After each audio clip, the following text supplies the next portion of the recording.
everybody. Dan Illman, Mike Beer, the DRF race of the day for Thursday, May the 11th, race number 8 at Aqueduct. $50,000 starter allowance on the turf. We're going a mile and a 16th on the inner. Let's take a look at this field. As you can see, it's a big field, 10 in the body of the race, 11, 12, and 13 also eligibles, 14, 15, and 16 entered for main track only. And Mike, there are some solid runners in this race, including the number 1, My Sea Cottage, who has speed and the advantageous inside post going this distance over the inner. Yeah, I mean, he's just way the horse to beat in this race, Dan, just based not only based off of his recent form, which is actually pretty good down in Florida, but he looks like the lone speed in this race. And it just feels like if he makes an easy lead in here, and that's certainly very possible, this field just might never catch him. It's a perfect segue to our Timeform US pace projector for our race of the day. And at the half-mile point, Timeform US does believe that the number 1, My Sea Cottage, will make the lead. The 5, Oregano, does have fine tactical speed, as does the number 6, Timbuktu. I could see even the 4, Skylander, perhaps being a little bit close to the pace. And the deep closer in this race is the horse with the best Timeform US late pace rating. That's the 7, Shinsan, a horse that if he's ready off the layoff, he's going to kick in the end. Yeah, I agree. He's going to need some help up front. He may not get it here. He's just a horse who hasn't really shown any speed so far, but he's lightly raced, and his form is actually probably better than it looks on paper. My Sea Cottage took him on the lead last time out at Gulfstream Park, but he went very fast in the early part of this race, almost uncontrollable speed under Luis Saez this day. He has the lead in the stretch, but he's going to get very tired the last 16th of a mile. He still hangs in there to run third. Might get just a better pace situation if he relaxes better under Jose Ortiz this time around. Yeah, he's not supposed to have to go that fast. Even with the strong pace last time, I still thought he ran pretty well. You could see in the replay there, even down past the 8th pole, still looked like he was going to win. Just got a little tired late there. I thought that was a good performance. They tried to rate him 2 starts back, and that blew up in their face. He got wired by a horse who made the lead ahead of him. They're not going to do that here, Dan. Jose Ortiz takes them out. He's supposed to put this horse right on the lead. He's going to be tough to beat. Trainer Barkley Tagg has 2 horses in this race, returning off lengthy layoffs. One of them is the number 2, Parketry, who ran last time out at the Belmont at Aqueduct meet way back in September. A horse that didn't show a lot of speed that day, came with a little bit of a kick, but didn't threaten, but was in against a pretty good turf horse. That Shorty's really good. Came back to win with an 87 buyer and a second level allowance that was washed off the turf, but he's stakes caliber on the grass. Yeah, you're not supposed to hold that last race against Parketry. Not only was it against a better field, it was going 11 furlongs. I don't think that means anything when you start talking about this race, Dan. I'm not sure how good he actually is. He started out his career though like he had a chance to be all right. And the one time that they sort of gave him some class relief on the turf last year at Saratoga, he ran fine that day. He was only second best. He had a little bit of trouble in there. I mean, I don't think you're going to look at the replay and feel like he would have won with a clean trip, but he certainly would have been closer. It was a fine performance. I think he's a player in here. Achilles Heel is the number 3. This horse has only raced twice previously on turf and hasn't been on the lawn in over a year. This is a guy that's done some good work recently on the dirt. He's going to be making his first start on the turf for Rudy Rodriguez. I think he does have some tactical speed, but obviously his form right now is all on dirt. Yeah, he's a tough call in this race. You're right. He's only run twice on turf. The first one way back in 2021 at Saratoga, he ran fine that day. Almost got there to Timbuktu, who's also back in this field. And they ran him on it once last year on a class drop for Brad Cox, and that wasn't as good a performance. His dirt form recently is okay. We'll see how big a step forward he can take on turf because he's going to have to take one. Another horse moving dirt to turf is the number 4, Skylander, who had some okay turf form earlier in his career when trained by Belmont. Now, after he was claimed by Mott, he ran on dirt. He won, so they kept him on the surface. He does have some solid turf races on the go back. I do think he probably has to run a lifetime best if he's going to get this done here. I felt the same way about him. He is one of the horses, though, who I think you mentioned it in the open when we talked about the pace projector, Dan. I think he is one of the horses who could maybe get himself a forward position in this race, and that could go a long way. I can't say that I love him in here, but I do think he has a chance to be effective. Another horse with tactical speeds, the number 5, Oregano, who picks up Joel Rosario. And while this horse did need a drop into the New York bred $40,000 maiden claiming ranks last time out, it was his first start off of a lengthy layoff, going a one-turn mile on dirt. So he showed some guts to win that race off the bench. I'm still trying to figure out, is he better on dirt? Is he better on turf? I think he needs to jump up off of his career best numbers. He will show tactical speed, but he might be chasing a faster pace than he's used to. Yeah, I can see him getting forward here. I'm with you. I feel like this will be a difficult situation for him, though, even if they do go forward with him in this race, Dan, because at the end of the day, I'm just not sure how good he is. I can't say that I love any of his prior 4 turf starts. I actually felt like his first ever start on the grass when he finally got on it last May wasn't terrible. I thought he did some good things in that race. I just don't really feel like he's improved off of that run.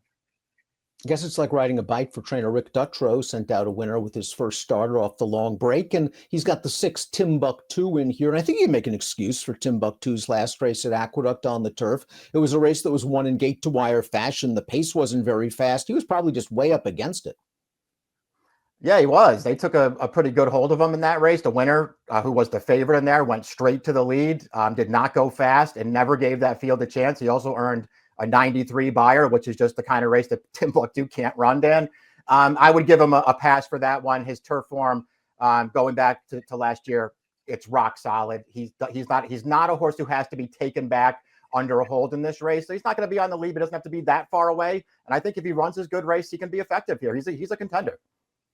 It's all about pace and trip for the lightly raced progressive, the number 7, Shinsun, who will be making his first start since October. I really liked his race at Saratoga last year at this $50,000 starter level. Now, he's not the quickest out of the gate, and he was last on the rail entering the second turn, but he had a lot of run, and he really never got a clear path. He was sort of weaving his way through from path 1 to path 3 and back, and he was firing at the end. And in his most recent start at Aqueduct, he just had a lousy post and really had no shot that day.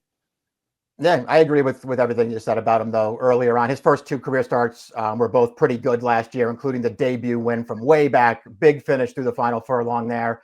He ran well at Saratoga. He had no chance in that Cab Calloway, the Stallion Series race, Dakota Gold 1-5, walking on the lead.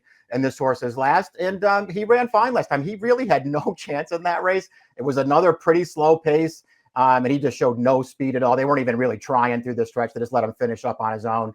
He's okay. He's going to need some help if he's going to win this race off the layoff. The number 8 is Royal Spirit. This horse was graded stakes placed for Todd Pletcher earlier last year. Now with Linda Rice for the second time. This horse just hasn't really improved since the beginning of his 3-year-old campaign. He was a very precocious 2-year-old as well. He ran okay last time out with the benefit of a pretty good pace at Aqueduct, going a mile and a 16th. We're going to see him get to the outside. And once he does get in the clear, Mike, he will run on willingly for third. Yeah, to me, he's one of the tougher calls in this race, Dan, because he does have races on the go back that would give him a real chance in here. And he does have tactical speed also. So he could find himself in a really good trip here. My problem with him is, and I get it, he's making up a little late ground here. He just gets third. I didn't think he ran well at all in that race. The winner was a big long shot in there. This horse just rated, never really made a move through the race. I thought he was running when the race was already over. I thought he was also bad 2 back off the layoff down at Gulfstream Park. He didn't really do anything there. I just don't really like his recent form, but I recognize that he has a race in him that would make him tough.